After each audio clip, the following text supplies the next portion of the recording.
시간이 되었으므로 예배를 시작하겠습니다. 오신 모든 분들을 환영하며 이 예배를 통하여 하나님을 만나고 돌아가시기를 바랍니다.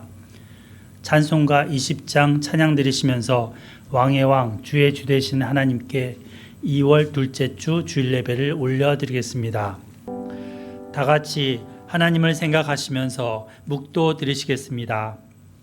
진실로 진실로 너에게 이르노니 믿는 자는 영생을 가졌나니 내가 곧 생명의 떡이로다. 너희 조상들은 광야에서 만나를 먹었어도 죽었거니와 이는 하늘에서 내려오는 떡이니 사람으로 하여금 먹고 죽지 아니하게 하는 것이니라. 나는 하늘에서 내려온 살아있는 떡이니 사람이 이 떡을 먹으면 영생하리라. 내가 줄 떡은 곧 세상의 생명을 위한 내 살이니라. 아멘. 하나님 아버지, 오늘 예배 가운데 주님 함께 하시고 홀로 영광 받아 주시옵소서. 하나님께서 말씀하여 주시고 또 주님 앞에 예배 드릴 때 주님 만나게 하여 주시옵소서. 하나님께서 섬기는 귀한 종들 주의 성령으로 충만하게 하시고 하나님 예배를 섬길 때 하나님께서 귀히 사용하여 주시옵소서. 예배의 모든 순서를 주님께 의지하며 예수님의 이름으로 기도드립니다. 아멘. 다 같이 십계명을 낭독하겠습니다.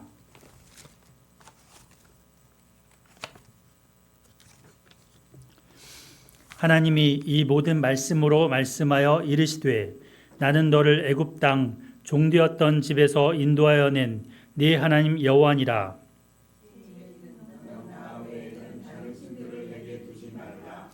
제2는 너를 위하여 새긴 우상을 만들지 말고 또 위로 하늘에 있는 것이나 아래로 땅에 있는 것이나 땅 아래 물속에 있는 것에 어떤 형상도 만들지 말며 그것들에게 절하지 말며 그것들을 섬기지 말라.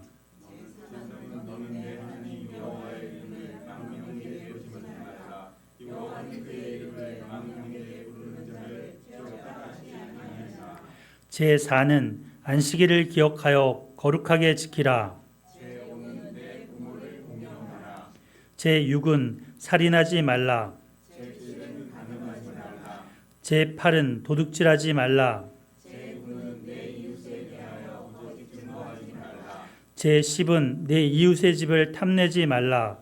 예수께서 이르시되 내 마음을 다하고 목숨을 다하고 뜻을 다하여 주 너의 하나님을 사랑하라 하셨으니 이것이 크고 첫째 되는 계명이요 둘째도 그와 같으니 내 이웃을 내 자신같이 사랑하라 하셨으니 이 두 계명이 온 율법과 선지자의 강령이니라. 아멘.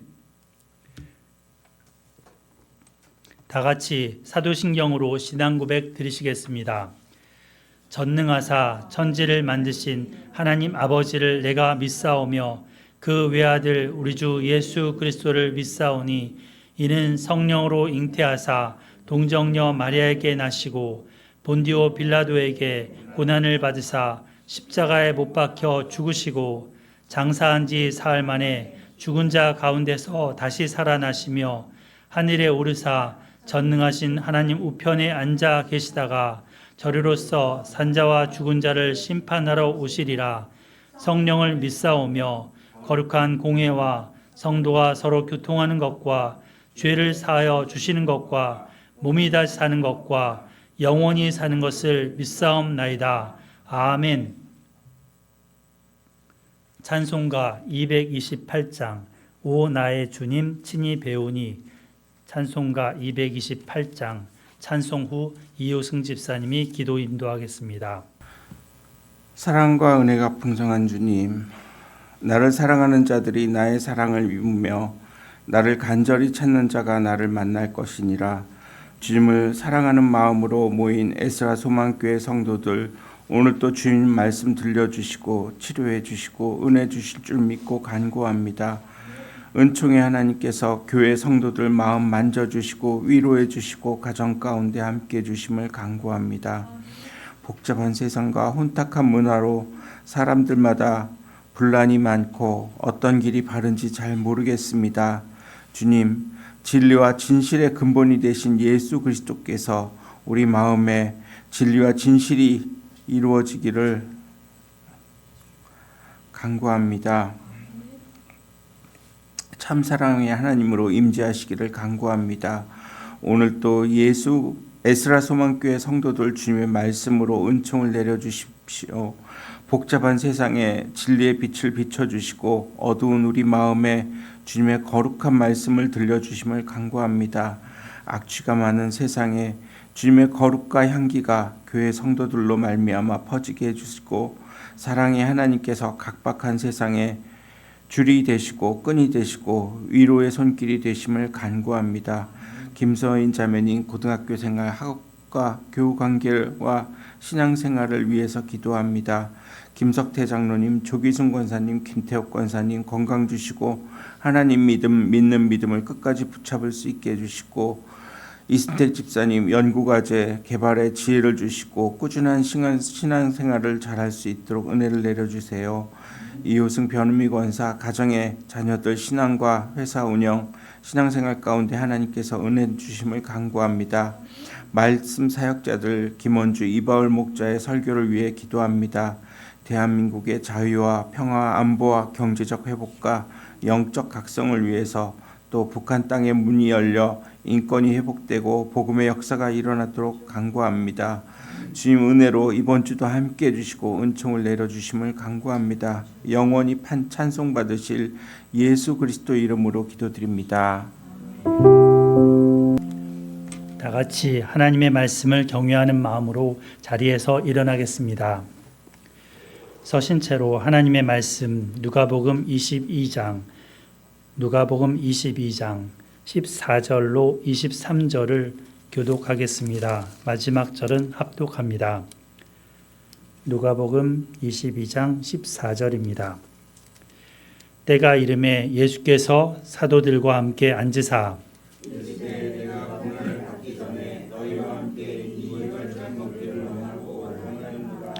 내가 너희에게 이르노니 이 유월절이 하나님의 나라에서 이루기까지 다시 먹지 아니하리라 하시고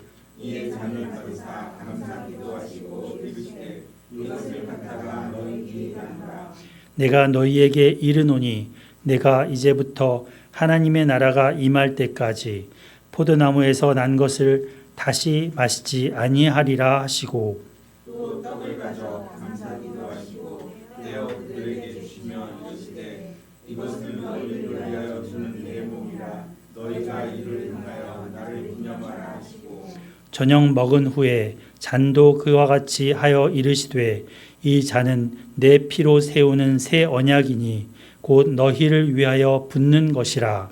그러나 보라 나를 파는 자의 손이 나와 함께 상미이리로다. 인자는 이미 작정된 대로 가거니와 그를 파는 그 사람에게는 화가 있으리로다 하시니 그들이 서로 묻되 우리 중에서 이 일을 행할 자가 누구일까 하더라. 아멘. 자리에 앉아 주시기 바랍니다. 유월절이 완성됩니다. 라는 제목으로 이방울 목사님께서 말씀 선포해 주시겠습니다.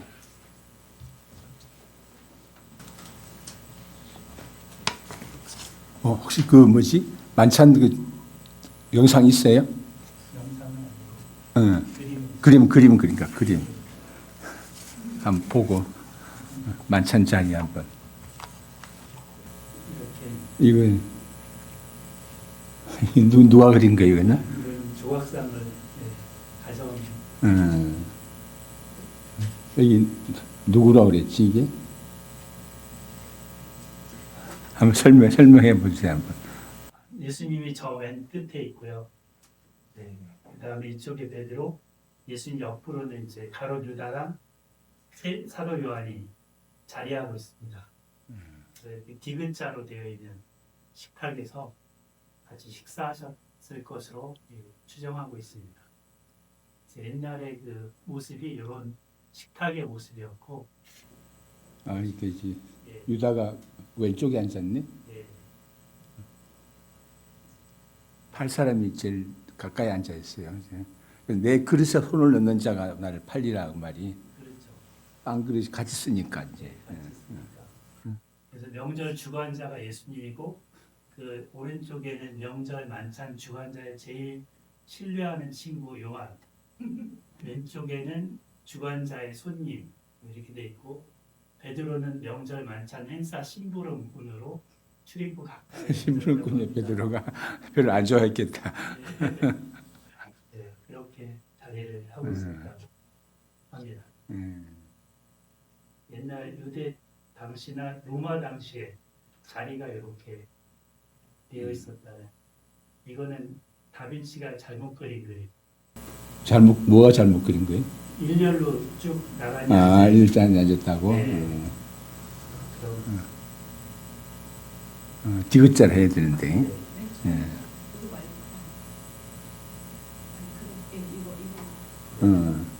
이건 AI가 그린 거예요? 네, 이건 AI.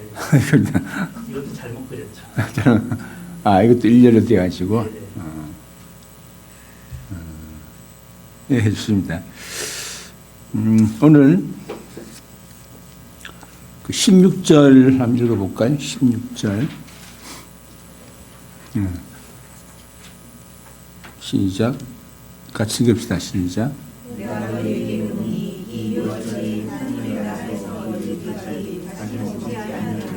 예, 하나님 6월절이 하나님의 나라에서 이루기까지는 완성되기까지 다시 먹지 않는다. 그러니까 그 6월절이 하나님의 나라시 하나님의 나라란 말이 우리는 이제 뭐 죽은 후에는 하나님 나라일 수도 있는데 원래 이 나라란 말이 이제 그 헬라어로 그 통치란 뜻이에요. 다스리다. 그러니까 말하자면 하나님의 통치 안에서 완성될 거다. 뭐 그렇게 보면 될 것 같아요. 그래서 어떻게 보면은 6월절의 완성은 먼 훗날 이야기이기도 하지만 그러니까 하나님이 다스리는 곳에서는 어디든지 완성될 수 있다는 이제 그런 의미가 될 수 있습니다. 그래서 오늘 제가 생각하고자 하는 것은 그럼 6월절이 완성된다는 것은 뭐예요? 그러면 6월절이 미완성이라는 말이죠. 아직 미완성인데 완성이 된다. 그래서 저는 오늘 이제 이거 16절을 중심으로 해서 그러니까 출애굽 시대 6월절이 어떤 뉴스 미완성이고 이제 예수님 안에서 6월절이 어떻게 완성인가 그걸 중심으로 보려고 합니다. 그래서 좀 첫째로 6월절이라는 것은 원래 이제 6월절이란 말 뜻이 뭐죠? 6월절 하면 6월 패스오버예요. 지나가는 거잖아요. 뭐가 지나가는 거예요? 그러니까 그 죽음의 사자가 이스라엘 집을 지나가는데 이스라엘 집이기 때문에 지나가는 게 아니라 뭐죠? 그 피가 발린 걸 보고 지나가는. 그러니까 이집트 집이라도 피를 발라놓으면 지나가는 거예요. 이스라엘 집이라도 난 안 발라도 돼 하고 안 바르면 사자 들어오는. 그래서 6월절이라는 게 그런 뜻입니다. 그래서 이제 6월절이 끝나고 출애굽을 했기 때문에 그러니까 6월절 하면 출애굽하고 바로 연결시키는데 사실 말 그 자체의 뜻을 보면 죽음의 사자가 넘어가다 그런 뜻이에요. 그러니까 그 결과로 이제 출애굽을 하게 된 거죠. 그럼 여기서 이제 그 피가 넘어가서 이스라엘은 살아남은 거예요. 그죠? 그러니까 죽음의 사자가 넘어가서 결국 그 때문에 출애굽을 하게 됐죠. 결과적으로. 이스라엘이 이집트에서 벗어나는 데인데 두 가지 목표가 있었습니다. 첫째 목표는 뭐였겠어요? 가나안으로 가는 것. 첫째 목표고 두 번째 목표는 하나님께로. 그래서 이제 그 출애굽기 19장 4절 누가 찾았을지 몰랐니까 출애굽기 19장 4절.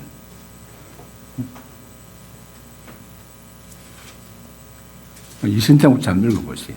내가 이곳 사람에게 어떻게 행하였음과 내가 어떻게 도수인 나에게로 너희를 얻어 내게로 인도하였음을 너희가 보았느냐. 그러니까 너희를 내게로 인도하였음을 이렇게 되죠. 그러니까 이제 이스라엘은 생각할 때 우리가 가나안으로 간다고 생각을 하는데 사실 하나님은 내게로 인도했다 이런 뜻입니다.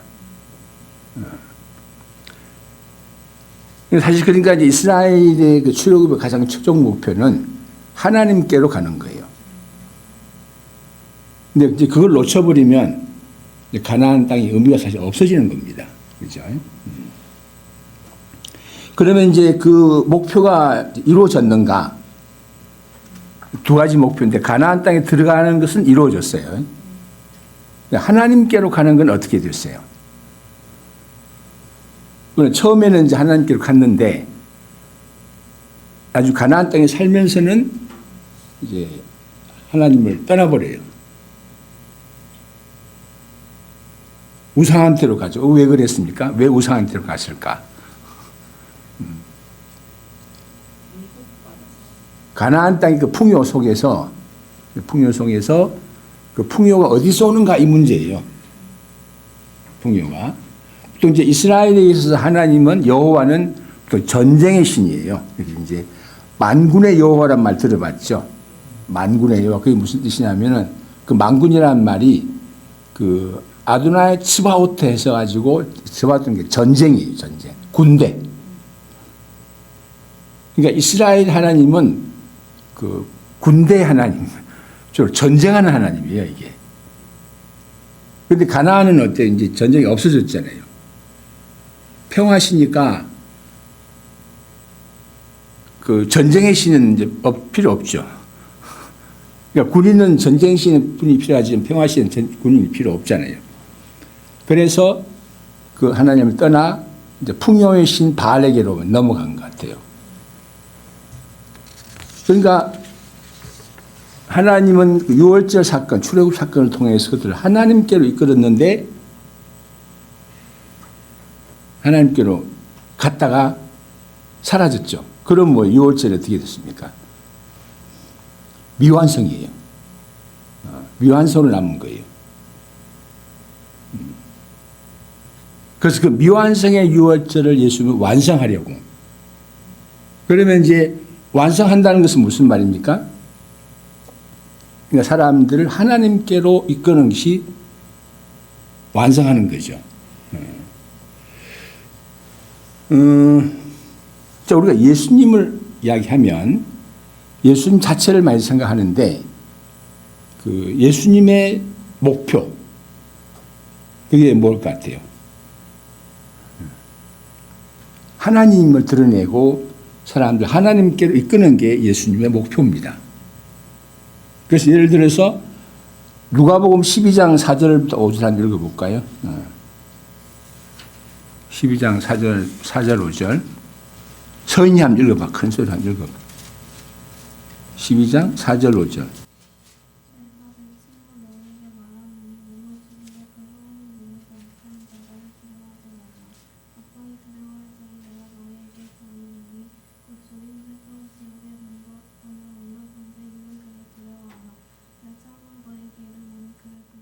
네, 그러니까 하나님을 두려워하라는 거죠. 하나님께 두려워하라. 그 다음에 또 이제 그 12장 27, 28절 양정은 읽어주세요. 백합화를 생각하여 보라. 실도 만들지 않고 짜지도 아니하니라. 그러나 내가 너희에게 말하노니 솔로몬의 모든 영광으로도 입은 것이 또 하나만큼 훌륭하지 못하였느니라. 오늘 있다가 내일 아궁이에 던져지는 깃들도 하나님이 이렇게 입히시거든. 하느냐 너희가 그냥 믿음이 작은 자들아. 네, 29절까지 읽어보세요. 너희는 무엇을 먹을까 무엇을 마실까 하여 구하지 말며 근심하지도 말라. 그러니까 여기서 예수님은 하나님이 먹이신다는 말하는 거죠. 하나님 먹이시니까 염려하지 말라. 먹고 사는 문제가 사람에게 달려 있으면 사람에게 매이겠죠. 사람에게 벗어나지 못하게 되는데 또 예를 들어서 우리가 뭐 가족 간에 아내와 남편이 그 서로의 삶이 서로에게 매여 있다면 서로 요구하고 채워지지 않으면 이제 원망하고 비난하고 그렇게 되겠죠. 그러나 이제 하나님 아버지가 내 삶을 책임진다면 사람에게서 벗어날 수가 있죠.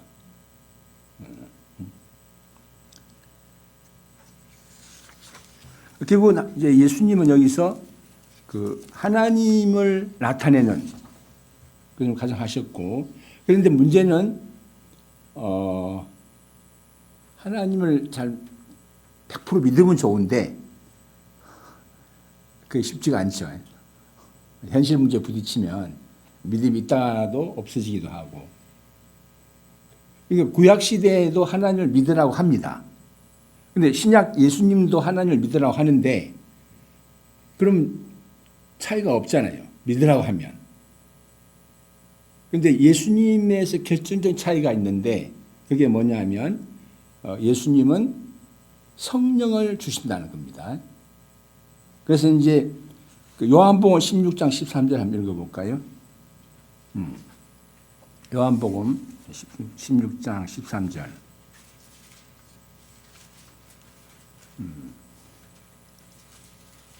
찾았습니까? 같이 읽어볼까요? 16장 13절. 같이 읽겠습니다. 시작. 그러나 진리의 성령이 오시면 그가 너희를 모든 진리 가운데로 인도하시니 그가 스스로 말하지 않고 오직 들은 것을 말하며 장래의 일을 너희에게 알리시리라. 14절도 같이 읽겠습니다. 시작. 그가 내 영광을 나타내니 내 것을 가지고 너희에게 알리시겠으나 예, 그리고 15절.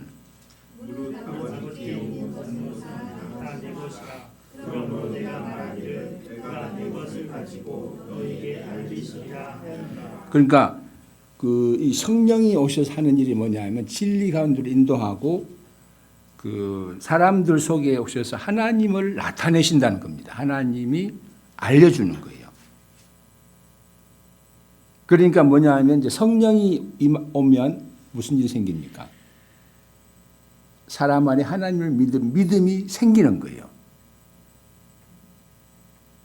이해가 됩니까? 우리는 보통 이제 믿음을 가지라 이렇게 말하는데 성령이 오시면 그 성령이 우리 안에 믿음을 갖다 주는 거예요. 믿음 갖다 주면 어떻게 되겠어요? 믿음이 없는 게 이상하죠. 그 차이입니다. 그래서 이제 그 예수님을 이야기할 때 이제 세례 요한도 그랬는데 그는 성령과 불로 세례를 주시는 분이다. 할 때 그때 이제 성령과 불로 세례를 준다는 말이 무슨 말이냐면은 그 성령 안으로 집어넣을 거야 이런 뜻이에요. 그러니까 사람을 성령 안에 집어넣어 버립니다. 그러면 어떻게 돼요? 예전에 이제 그 연탄가스 중독이 되면 지금은 모르죠 그 말이 무슨 말인지. 연탄 뗄 때 중독이 되면 치료할 때 산소 집어넣어 버려요. 그러면 어떻게 돼요? 산소 집어넣어 버리면 산소가 막 들어와서 그 이제 가스를 몰아내고 치료를 합니다. 그와 같은 거예요. 그러니까 성령 안으로 집어넣어 버리기 때문에 그 사람 안에는 성령이 채워지게 되고 하나님께 믿음이 심겨지는 겁니다. 그러니까 사실 믿음의 책임은 근본적으로 따지면 사람에게 있을 수도 있지만 근본적으로 하나님의 책임으로. 그러니까 예수님은 그래서 유월절을 완성하는 게 됩니다. 유월절의 목표는 하나님을 믿는 건데 그것이 예수님 안에서 완성이 되는 거죠. 그 다음에 둘째로 그 유월절 양의 고기는 사람이 먹도록 되어 있죠. 그 출애굽기 12장 3절부터 다시 읽고 출애굽기 12장 여기 12장 8절이죠. 12장 8절 또 10절 같이 읽어볼까요? 찾으셨어요? 같이 읽어보세요. 시작. 그 밤에 그 고기를 불에 구워 우유병과 쓴나물과 아울러 먹되 날 것으로나 불에 삶아서 먹지 말고 머리와 다리와 내장을 다 불에 구워 먹고 아침까지 남겨두지 말며 아침까지 남은 것은 곧 불사르라. 네, 그러니까 이제 고기를 먹어라. 먹고 이제 왜 그 고기를 먹어야 될까? 응? 다음 날이면 이제 먼 길을 가야 되니까. 응? 보통 이제 먼 길을 가기 전에는 어떻게 든든히 먹으라고 막 그러죠. 요새는 이제 다 뭐 차로 이동하고 뭐 하니까 옛날에는 이제 어떻게 걸어가거나 하기 때문에 이제 전부 떠나기 전에 잘 먹어야지 이제 갈 수가 있죠.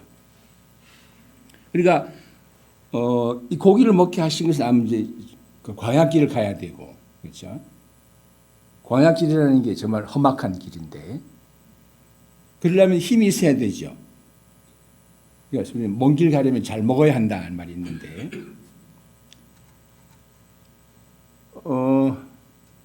가는데 이제 고기의 효력이 없어지죠, 금방.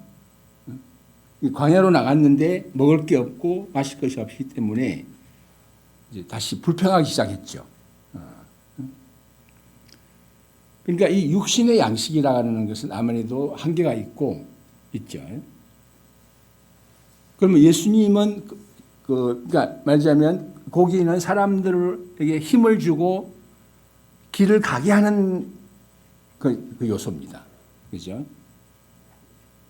근데 그들이 이제 가다가 고기는 다 떨어지고 음식도 떨어지고 그러면 이제 힘을 잃어버리고 길을 갈 수가 없게 되어버렸죠.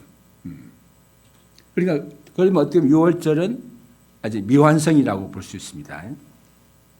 그러면 예수님은 어떤 의미에서 그 길을 완성하시는가? 그러니까 예수님이 주시는 고기는 뭐예요? 말이 좀 그런데 예수님 자신, 그러니까 음식이다, 양식이다, 고기라고 했죠. 그래서 이제 그 요한복음 6장에 잘 나오죠. 한번 읽어볼까요? 그러니까 6장 51절 우리 이호성 지사님 한번 읽어주세요. 6장 51절. 나는 하늘에서 내려온 살아있는 떡이니 사람이 이 떡을 먹으면 영생하리라. 내가 줄 떡은 곧 세상의 생명을 위한 내 살이니라 하시니. 예, 그 50절도 한 읽어봐요. 49, 50도. 너희 조상들은 광야에서 만나를 먹었어도 죽었거니와 이는 하늘에서 내려오는 떡이니 사람으로 하여금 먹고 죽지 아니하게 하는 것이라. 예. 그러니까 지금 예수님의 몸을 먹으라는, 나를 먹으라는 건데, 나를. 예수님을 먹는다는 게 도대체 뭘까? 지금 우리 뭐 이렇게 육체를 얻는 것도 아니고, 살을 뜯어먹는 것도 아니고, 예수님의 몸이 뭐라고 볼 수 있겠어요? 여기 보면, 그러니까 요한복음 6장에 보면 67절에 보면 그러니까 66, 67절에 보면 그러니까 제자 중에서 많은 사람이 떠나가고 이 말씀은 참 어렵다 하면서 이제 떠나갔어요. 떠나가니까 예수께서 12제자에게 이르시되 너희도 가려느냐 하니까 68절 시몬 베드로가 대답하되 주여 영생의 말씀이 주께 있사오니 우리가 누구에게로 가겠습니까? 했죠.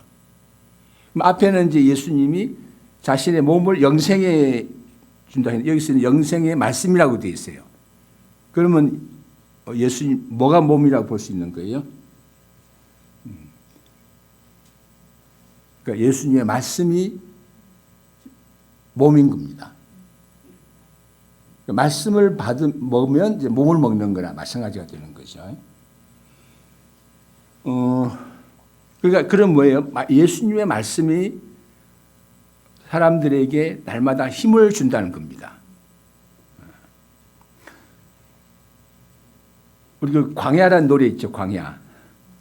노래 아세요? 광야. 뭐 가사가 너무 멋있던데 노래도 곡도 멋있고 광야에 홀로 서 있다 그러잖아요. 그러니까 이 사람 이제 세상 사람을 광야로 비교했는데 왜 광야로 비교한 거예요?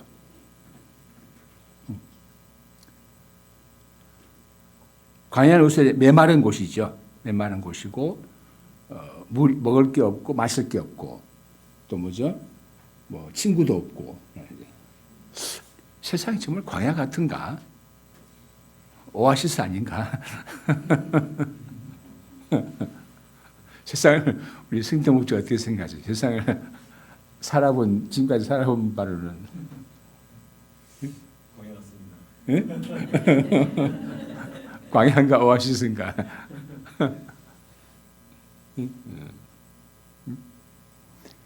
특히 이제 사람들 사이에 이게 막 문제가 생기면 어때? 이 소모한단 말이 있잖아요. 자신 막 그 안에 있는 힘이라든지 어떤 뭐 자꾸 없어져가는 사람과 막 갈등하다 보면 그래서 소모전을 한다는 말이 있잖아요. 그래서 이제 주말 되면 다 떠나가서 뭐지 어디 자연으로 바다로 가고 가다가 차에 이제 막혀가지고 이제 막 소모되고 이제. 그러니까 어떻게 보면 우리가 이제 삶을 살아간다는 것은 끊임없이 소모하는 그거잖아요, 그죠? 그래서 오랜 시간이 지나면 다 이렇게 늙고 병들고 이제 다 소모돼 가지고. 그러니까 채워주는 게 있어야 되는데 예를 들어서 내가 밥을 먹으면 소화가 되고 배고프니까 다시 먹으면 되잖아요. 먹으면 채워지게 되는데 이제 안 먹으면 계속 없어지고 이제 바싹 마르죠. 그러니까 문제는 이 세상을 사람들 속에 살아가면서 뭐가 나를 채워주는가? 그러니까 소비는 되는데 채워지지 않으면 안 되잖아요. 그죠? 채워주는 게 있으면 그래도 이제 그 힘을 얻고 이제 살아갈 힘을 얻는 거잖아요. 근데 보통 그 채워지는 것을 어디서 얻고자 해요? 일반적으로 할 때는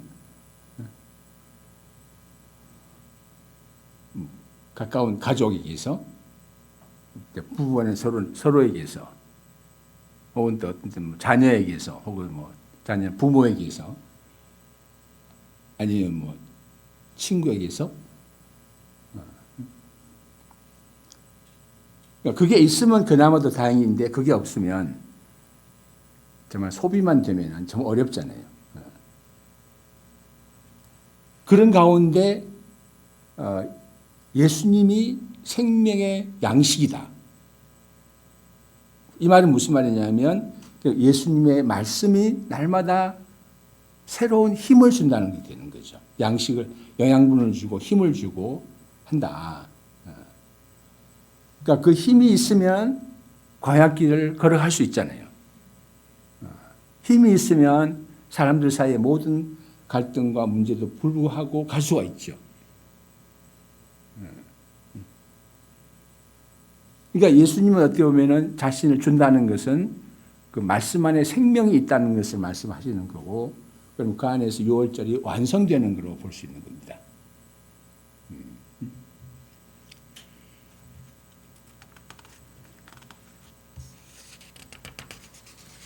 과연 이 소모하는 사회 속에서 나의 진정한 양식이 뭘까?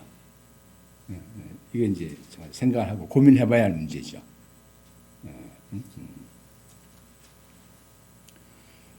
그러니까 생명은 하나님께로부터 오는 건데, 그래서 이게 이제 그 어떤 사람이 이제 현대 사회를 진단할 때 그 니체가 하는 말이 뭐였죠? 신은 죽었다고 했죠. 그러니까 신은 이제 그때 신은 뭐냐 하면 그 성경에 나와 있는 하나님을 말하는 거예요. 성경 하나님은 죽었다. 그 말이 또 무슨 말이냐면은 그 하나님이 실제적으로 유럽 사회에서 사람들이 부딪히는 문제들을 해결할 능력이 없다 이런 뜻이에요. 능력도 없고 해결해 주지도 않고. 그러면 하나님을 부정하고 나면 뭐가 남아요? 사람만이 남죠. 그래서 이제 그 유럽 사회에서는 그러니까 신은 죽었다고 한 이후로는 이제 무슨 일이 벌어지냐면 신이 죽은 그 자리에 사람을 앉힌 겁니다.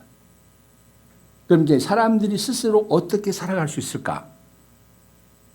이걸 고민하고 연구하고 막 이제 이론들 펴 나간 거예요.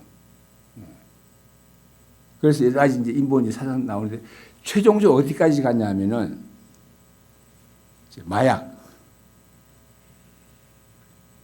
마약까지 가는 거예요. 일단 마약을 이제 맞으면 마약 안 해봤으니까 모르는데 굉장히 힘이 나고 그래서 이제 그 마약도 일종의 구원자 같이 그래서 이제 그 한창 뭐죠 락 음악이 유행할 때 마약을 찬양하고 노래하는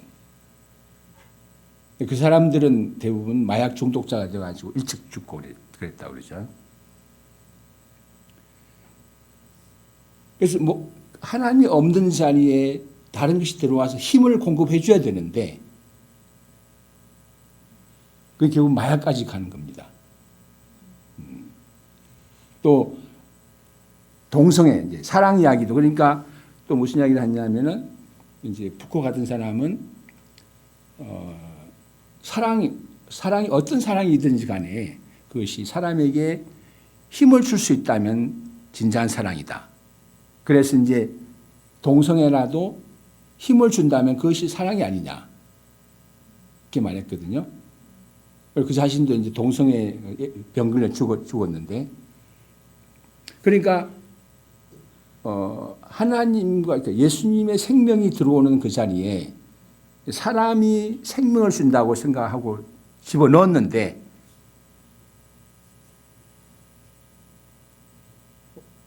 없는 거예요. 그것이 이제 말하자면 인류가 처한 큰 고민 중에 하나가 됐죠. 그러니까 과연 우리가 날마다 살아가는 삶은 그 소비하는 삶인데 그 삶을 채워줄 생명은 어디에 있는가? 이게 이제 큰 질문거리죠. 성경은 이제 예수님 내가 생명의 양식이고 나의 말이 생명의 말씀이다 이렇게 말한 겁니다. 그러면서 6월절이 완성된 걸로 볼 수 있는 거죠. 네, 그 다음에 다시 돌아가서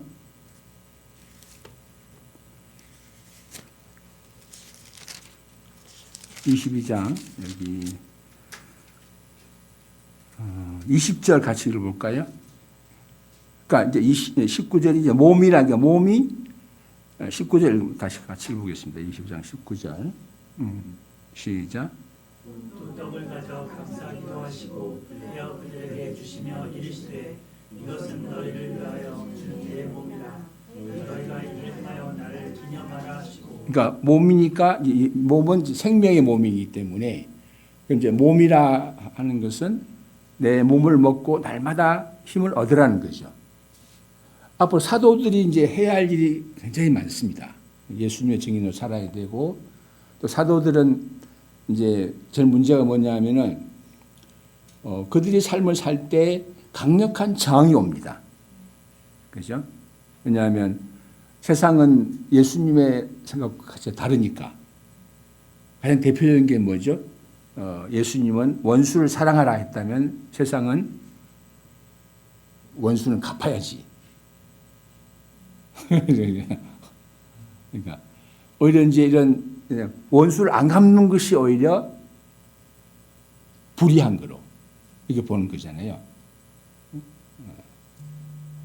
특히 일본 사람 혹시 여러분 그거 아세요? 그 뭐지 16것인가? 그 일본의 유명한 무사들 이야기가 있는데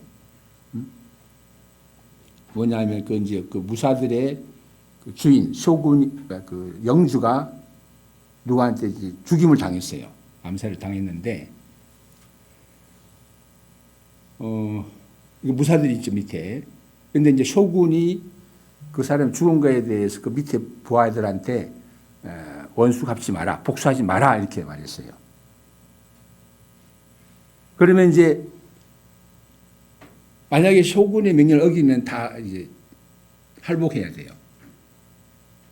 그런데 이 사람들은 아니, 우리 주군이 죽었는데 복수 안 할 수 없다. 그냥 복수 안 하는 것이 이거는 도리가 아니다. 정의가 아니다. 그래가지고는 복수를 해요. 그럼 어떻게 돼요, 이제? 할복해야 돼. 그래서 실제로 할복을 했어요. 10몇 명이. 그런데 그 중에 또 이제 아버지하고 아들 같이 했는데, 그래서 서군이 이제 아들은 아버지를 이해해야 되니까 아들이 면제를 시켜줬습니다. 그 유명한 이야기였어요, 일본에. 그러니까 무사히 세계에서는 복수를 안 하면 이게 불의한 겁니다.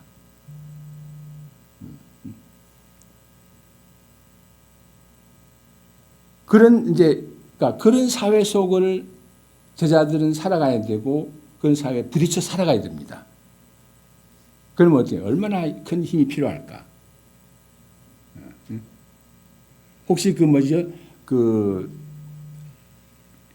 연어가 이제 바다로 팍 쳐올라 폭포를 쳐올라가는 거 봤어요? 영상들 많이 있잖아요. 그거 보면 너무 신기해요. 폭포를 뚫고 막 팍 올라가면 그러면 얼마나 힘이 필요할까? 그러니까 제자들의 삶은 정말 그런 반대가 더 세기 때문에 더 큰 힘이 필요하죠. 자, 우리가 뭘 한다는 것은 뭘 말해요? 뭘 이룬다 그러면 많은 난관을 뚫어야 되잖아요. 방해와 난관을 뚫어야 되는데 그러려면 힘이 필요하죠. 특히 사람들 사이를 헤쳐나가려면 많이 힘이 필요하고 지혜가 필요한데 그 힘이 도대체 어디서 올까라는 거예요. 누가 나한테 힘을 줄 수 있을까?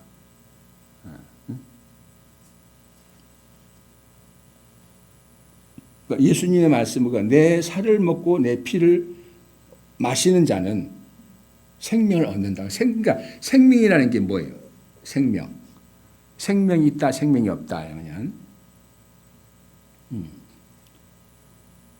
생명이 있는 거는 극복해 나가죠. 그래서 혹시 이제 민들레가 생명이 없는데 어디에 핍니까 이제? 돌 사이에. 또 절벽에 흙만 조금만 있어도 그 나무가 뿌리를 살아가고. 생명이 돌을 뚫고 막 바위를 깨뜨리고 하잖아요. 그리고 모든 방해를 뚫고 이제 성장하고 열매 맺고. 그러니까 생명이라는 것은 힘과 변화와 열매를 말하는 겁니다.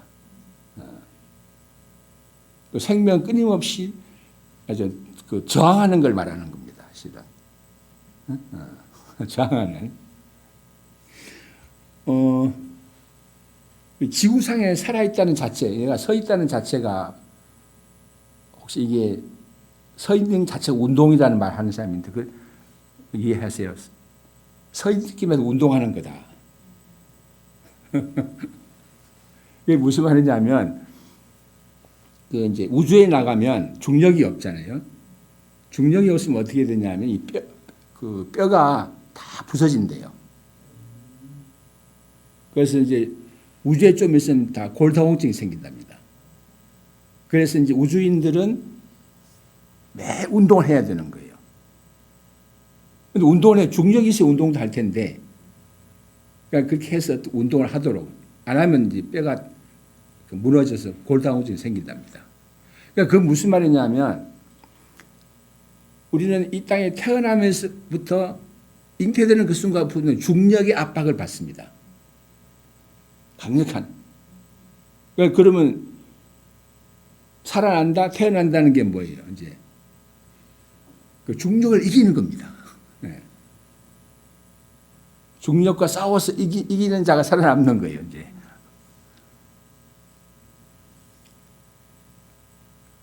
사실 중력이 없다면 이제 큰 문제가 되죠, 지구상에. 그러니까 이게 무슨 말이냐 하면 이 생명이라는 것은 끊임없는 도전, 저항이 있고 그걸 물리쳐 나가면서 생명을 키워가는 겁니다. 그러니까 생명은 뭐예요? 그러니까 힘이다.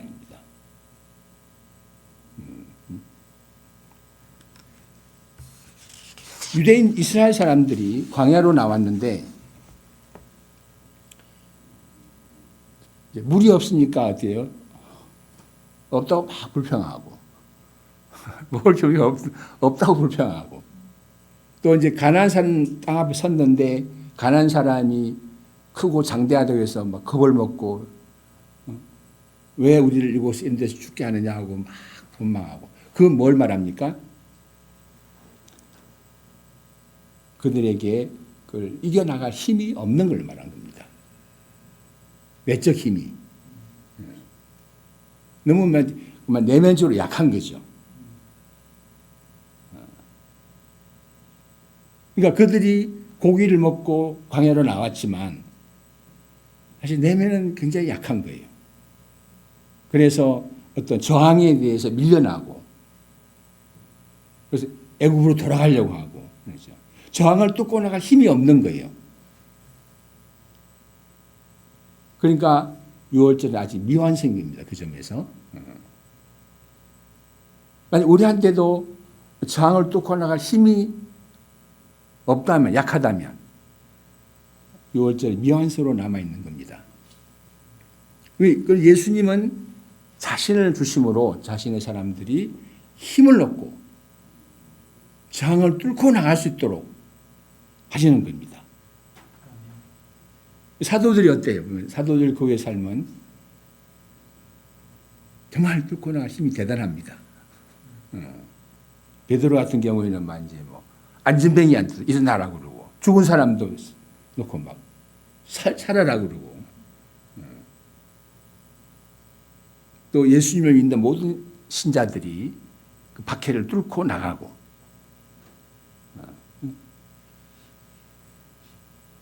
그래서 예수 믿는 사람 연약한 자매들이라도 강한 힘을 가지는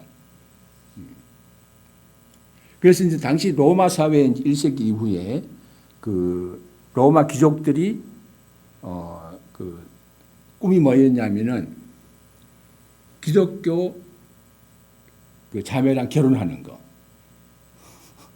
그게 굉장히 로망이었대요. 왜 그러냐면 로마 여자들은 그 결혼을 해도 다 바람 피우고 다 애인이 있고 그런 거예요. 근데 기독교 여자들은 아주 충성스럽고 신실하고 그러니까 그래서 이제 그 뭐죠 그 코바데스란 소설을 보면 그 로마 그 호민관이 누구랑 그 그리스도 여자 기독교 여자를 좋아하잖아요. 그래서 같이 이제 그래서 그 사람도 박해를 받고 이제 살아남는 이야기가 나오는데 그리고 그 당시 여자들이 기독교 여자들이 그 이제 로마 여자들이 버린 아이들 그러니까 로마 여자들이 이제 그 바람 피워서 아기 낳으면 다 버렸대 길에다가 그걸 이제 숨겨야 되니까 버렸는데 그러면 그거를 기독교인 처녀들이 다 데려다가 키웠다고 그럽니다. 그러니까 그들은 예수님의 힘으로 어쩌면 그 시대를 이겨나간 거라고 볼 수 있습니다. 내적으로. 그리고 그것이 로마 사회를 결국 이긴 거죠. 힘은. 그럼 그 힘이 어디서 왔는가? 결국은 예수님을 먹음으로 예수님의 말씀해 주는 힘으로 그들은 그 사회를 뚫고 승리자가 되었다는 것이고 생명의 열매가 맺힌 거죠. 그 점에서 예수님 안에서 유월절이 완성됐다고 볼 수 있습니다.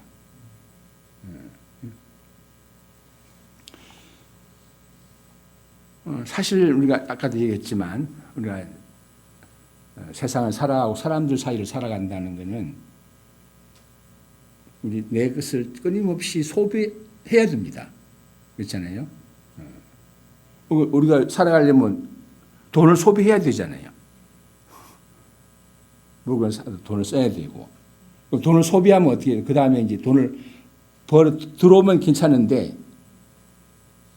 돈이 없으면 그럼 할 게 없잖아요. 그 다음 못 사잖아요.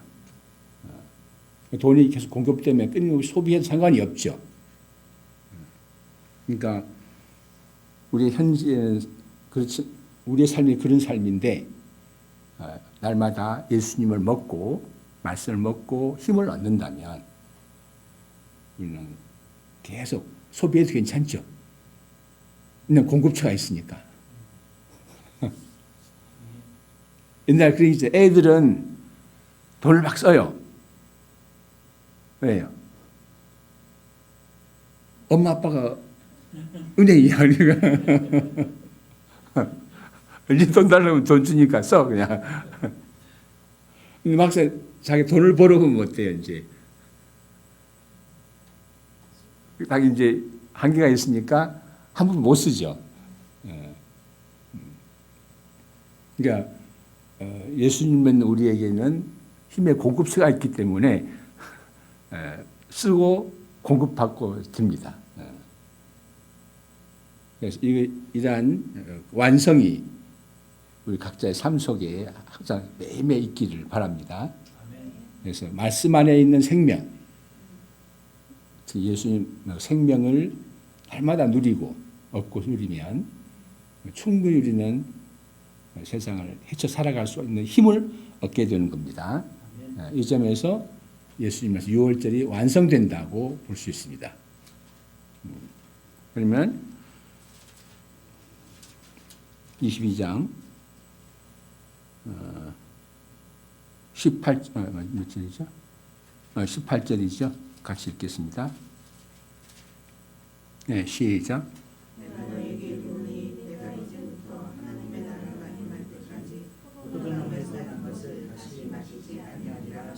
기도할까요? 하나님 아버지, 오늘 예수께서 6월절이 완성될 비전을 보셨고 6월절이 예수님 안에서 완성된다는 것을 말씀해 주셔서 감사합니다.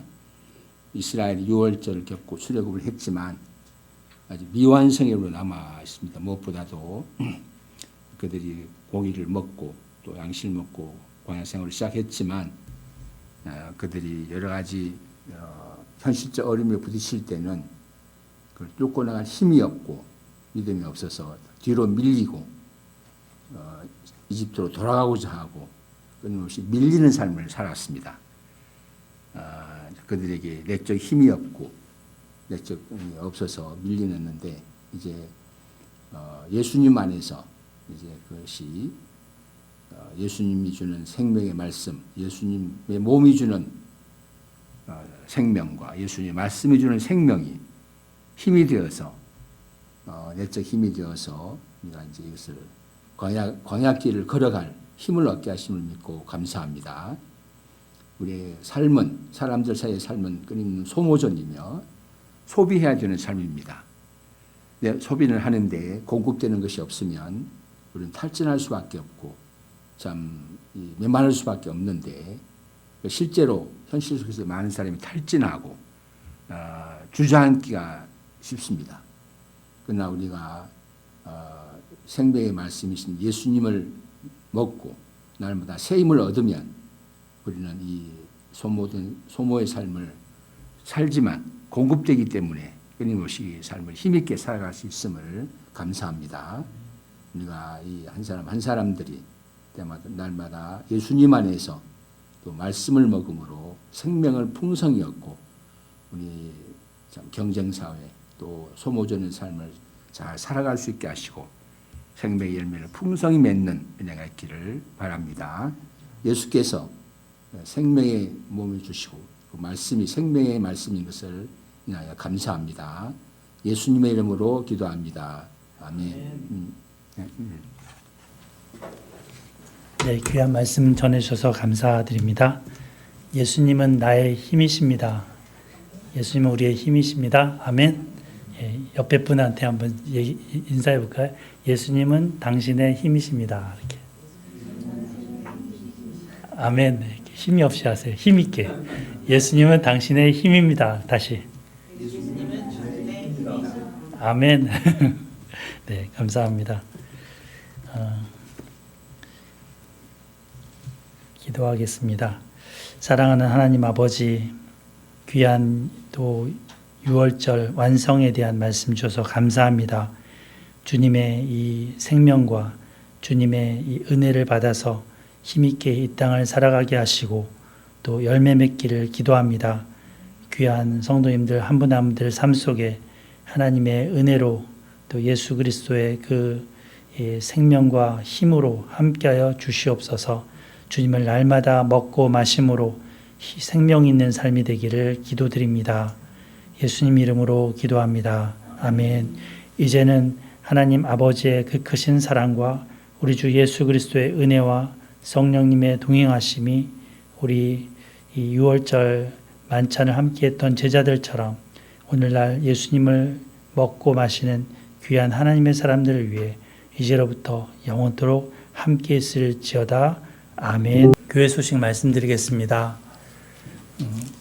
역대상하 지난주에 마무리를 지었습니다. 그래서 오늘은 책거리를 합니다. 떡을 준비했습니다. 예수님이 떡이신데 또 그 떡에 비할 건 아니지만 떡을 먹고 또 힘내시기 바랍니다. 예수님을 또 믿고 힘내서 사시길 바랍니다. 그리고 다음 주는 대하설교를 이제 열왕기로 하겠습니다. 그래서 열왕기부터 이제 솔로몬의 인생 시작하도록 하겠습니다. 우리 양정훈 집사님이 적극적으로 미셔서 열왕기를 하게 됐습니다. 그리고 캘리그라피는 이번 주도 이제 모이는데요. 연습을 꼭 해서 숙제를 꼭 해서 오시기 바랍니다. 같이 하시는 분들은 적절히 이번 기회에 배우시면 좋겠습니다. 그리고 뒤에 사항들은 아까 이발 목사님 설교 중에 잠깐 말씀하신 내용들 넣어놓는데요. 그 최후의 만찬을 어디서 했냐면 마가다락방에서 했죠.